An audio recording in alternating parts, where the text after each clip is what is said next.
खंजर वाली भूतनी। बहुत समय पहले की बात है। पुराने खंडहर में एक भूतनी रहती थी। वो भूतनी लोगों को डराकर मारा करती थी। उसे ये करने में बड़ा ही मजा आता था। कितने बेवकूफ होते हैं ये इंसान। डरपोक कहीं के। जरा सी फूंक मारो और हवा में फुर्र। भूतनी कई सालों से लोगों को डराकर मारती रही और धीरे धीरे उसकी शक्तियां कम होने लगी और अब ये कमजोर हो गई थी और किसी को भी मार नहीं पाती थी। लगता है मेरे जाने का वक्त आ गया है। मैं नहीं जाना चाहती इस दुनिया से। काला साया, शैतानों के देवता, मेरी मदद करो। भूतनी के पुकारने पर शैतानों का देवता काला साया उसके सामने आ जाता है। तो चाहे तो दुनिया की सबसे शक्तिशाली भूतनी बन सकती है। कैसे काला साया, बताओ मुझे। काला साया एक खंजर भूतनी को देता है और उसकी गर्दन पर वार करता है। ये क्या किया तुमने साया? इस खंजर पर तुम्हारा खून लग गया है। अब तुम जिस भी इंसान को इस खंजर से मारकर उसका खून पियोगी, तुम्हारी शक्तियाँ और बढ़ जाएंगी। पर याद रहे, ये खंजर तुम्हारा सर्वनाश भी कर सकता है। हाँ, मैं ये याद रखूंगी साया। तुम फिक्र मत करो। मैं इस दुनिया की सबसे शक्तिशाली भूतनी बन जाऊंगी। उसी रात अनिल नाम का एक लड़का अपने ऑफिस से घर को लौट रहा था। तभी उसे सड़क पर एक बूढ़ी औरत बैठी हुई दिखती है जो ठंड से कराह रही होती है। अरे माई, तुम यहाँ इतनी रात में क्यों बैठी हो? अरे बेटा, अब क्या बताऊं। मेरे बेटे और बहू ने मुझे यहाँ छोड़ दिया। उन्होंने कहा कि वो मुझे लेने आएंगे, पर अभी तक नहीं आए। अनिल को उस बूढ़ी औरत पर तरस आ जाता है। माई, आप मेरे घर चलो। कल मैं आपको आपके बेटे के पास छोड़ दूंगा। भला हो तेरा बेटा, चल। अनिल उस बूढ़ी औरत को अपने घर लाता है और दरवाजा बंद करता है। माई, तुम्हें भूख लगी होगी ना? तुम यहाँ बैठो, मैं कुछ बना कर लाता हूँ। बूढ़ी औरत जो झुककर खड़ी थी एकदम से सीधी खड़ी हो जाती है और एक बड़ी ही भयानक आवाज में कहती है, भूख? भूख तो लगी है बेटा, पर मैं खाना नहीं खाऊंगी। मैं पीऊंगी तेरा खून। वो औरत एक खून पीने वाली चुड़ैल बन जाती है। उसके हाथ में एक खंजर होता है। वो उस खंजर से अनिल की गर्दन पर वार करती है और उसका सारा खून पी जाती है। अब मैं बन जाऊंगी और भी शक्तिशाली।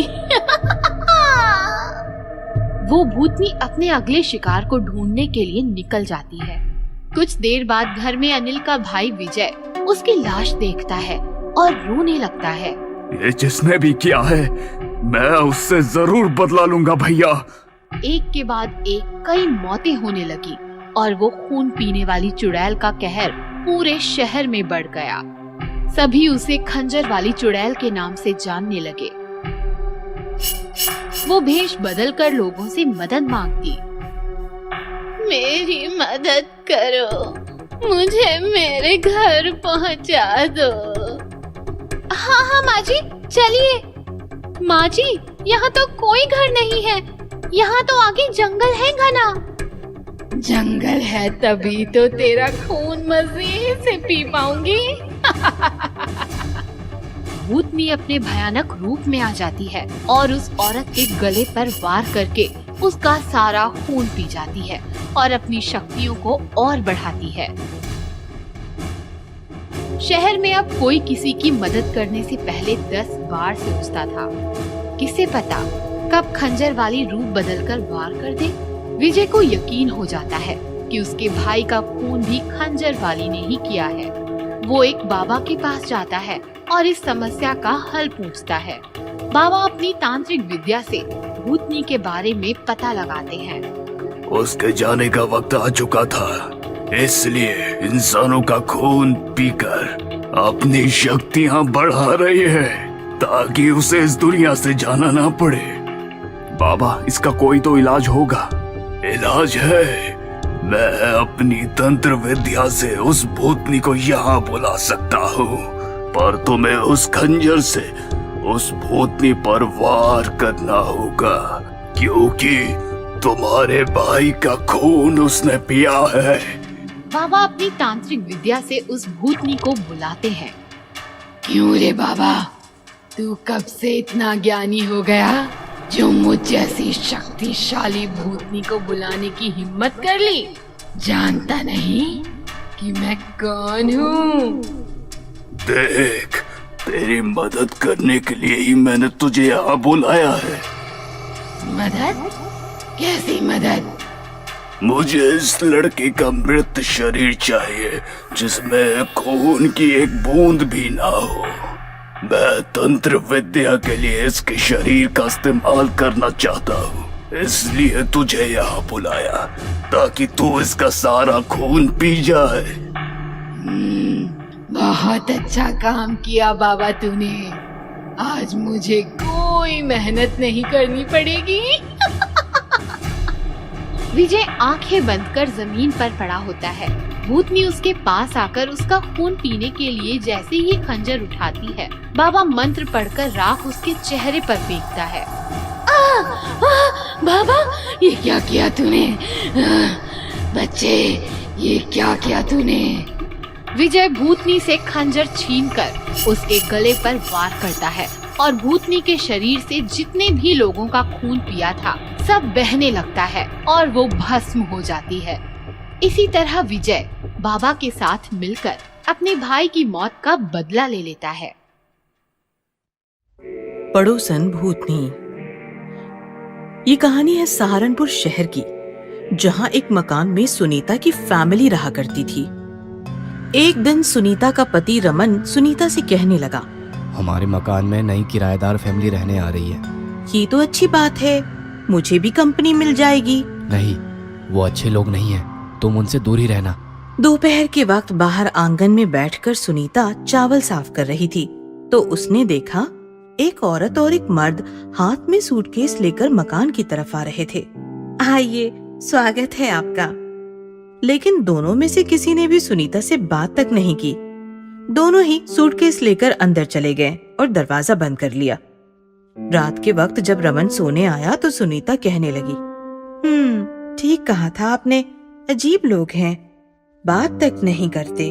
तुमसे कहा था ना उनसे दूर रहो। सुना है वो आदमी पक्का बेवड़ा है, अपनी बीवी को बहुत मारता है। रमन ऐसा कह ही रहा था कि पड़ोस के घर से मारपीट की आवाज सुनाई देने लगी। थोड़ी ही देर में सुनीता का दरवाजा पड़ोस की औरत खटखटाने लगी। बहन जी, बचाओ मुझे, मेरा पति मुझे मार डालेगा, मैं आपकी पड़ोसन कल की। बहन जी बचाओ मुझे। औरत दरवाजा खटखटाती रही तो सुनीता बोली, अब क्या करूं जी, दरवाजा खोलूं? पागल हो क्या, सो जाओ चुपचाप। पति के कहने पर सुनीता चुपचाप सो गई। दूसरे दिन सुबह सुनीता बाहर आई तो उसने देखा उसकी पड़ोसन कल की रंगोली बना रही थी। उसका पूरा शरीर मारपीट से घायल था। कल्की ने जब सुनीता को देखा तो वो झट से उठकर अंदर चली गई और दरवाजा बंद कर लिया। उसी रात रमन और सुनीता सोने वाले थे कि फिर से कल्की दरवाजा खटखटाने लगी। बहन जी, मेरा पति मुझे मार डालेगा, बहन जी मुझे बचाओ। लेकिन इस बार रमन के साथ साथ सुनीता ने भी उसे नजरअंदाज कर दिया और दोनों सो गए।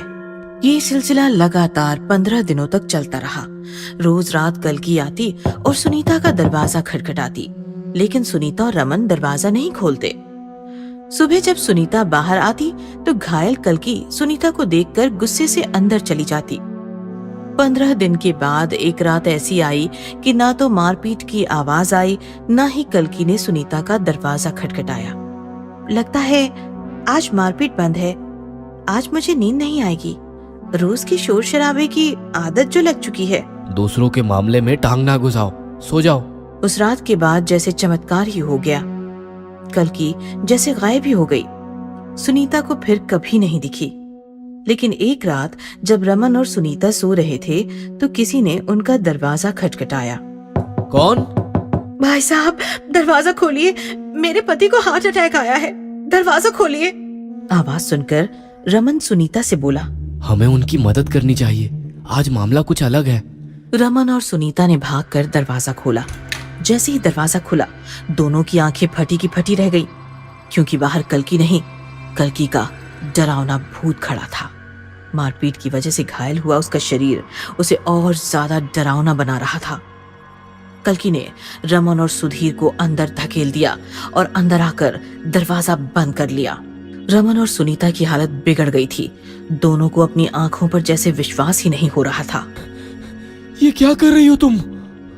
वही जो मुझे पति को मारने के बाद करना चाहिए, वही करने आई हूँ। क्या क्या तुमने तुम्हारे पति को मार दिया? हाँ, मार दिया उसे। 15 दिन पहले उसने बंद कमरे के अंदर मेरा गला घोट कर मुझे मार दिया था। आज मैंने भूत बनकर उसे मार दिया और अब तुम दोनों की बारी है। हमने क्या बिगाड़ा है तुम्हारा? जब मैं तुम्हारे दरवाजे पर आकर मदद की भीख मांग रही थी तब क्या तुमने मेरी मदद की थी? बोलो। जब मुझ पर अत्याचार हो रहा था, मेरी हत्या हो रही थी, तुम दोनों सुकून से सो रहे थे, इसलिए आज मैं तुम दोनों को हमेशा हमेशा के लिए सुलाने आई हूँ। ऐसा कहकर कल्कि का भूत जोर जोर से हंसने लगा।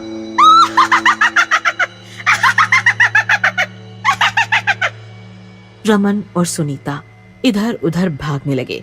कल्कि ने हाथ आगे किया और उसका हाथ बढ़ने लगा। उसने रमन को अपनी ओर खींच लिया। सुनीता, बचाओ बचाओ।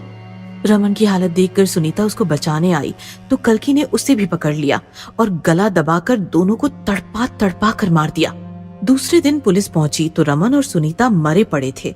पुलिस जब कल्कि के घर पहुंची तो कल्कि का पति भी मरा पड़ा था।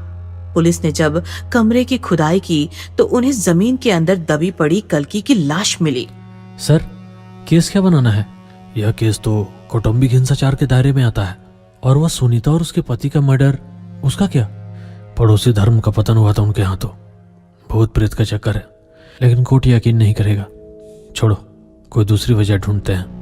इस प्रकार कौटुंबिक हिंसाचार से पीड़ित कल्कि ने अपने पति के साथ साथ अपने पड़ोसियों को भी नहीं छोड़ा। इसीलिए सावधान रहें, सतर्क रहें।